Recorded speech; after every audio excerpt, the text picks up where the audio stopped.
toss a coin to your witcher. What we're going to do is we're going to play this song by capoing the first fret. We want to capo just before the fret. That's going to put us in a minor mode. So as you strum and start playing up the scale, you'll hear it sounds a little more melancholy. This is Dorian. That's what we're doing.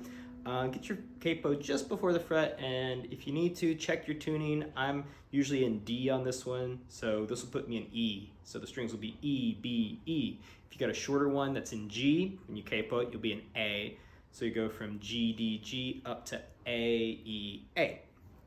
But as you play up the scale, then you'll have that minor scale, and that's exactly what you want.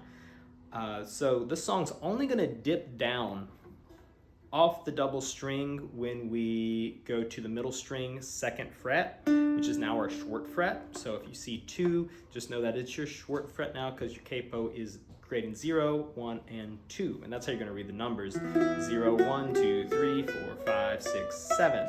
So our 7 is going to be our high E now.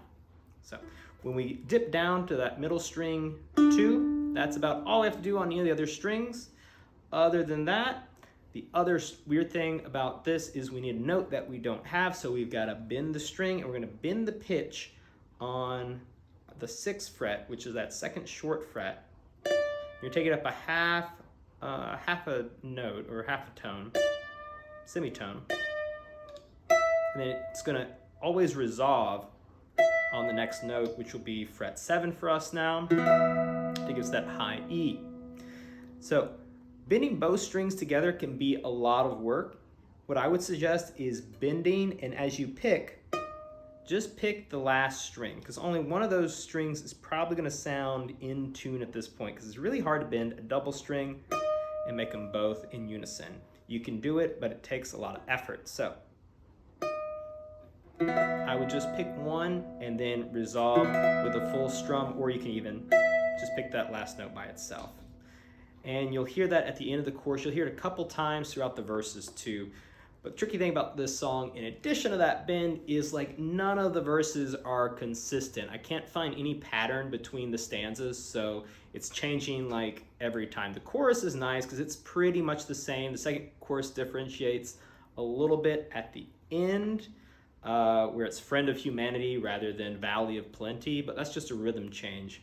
As far as the verses or the stanzas go, not much of a pattern, so either you've got to memorize it all or just kind of fudge it as you go. So I would suggest maybe learning the lyrics. That'll help you get the melody behind it, because that's going to allow your voice to carry the melody and maybe your hand to follow at that point.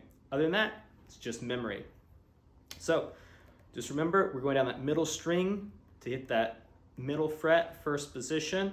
We're using the double string and bending on the 7th or the 6th fret for us now to get that D sharp before the E. And the other thing we're doing is using our memory to try to memorize the whole song if that's the way you play it. Otherwise, I would suggest just writing it down, following it that way, so much easier.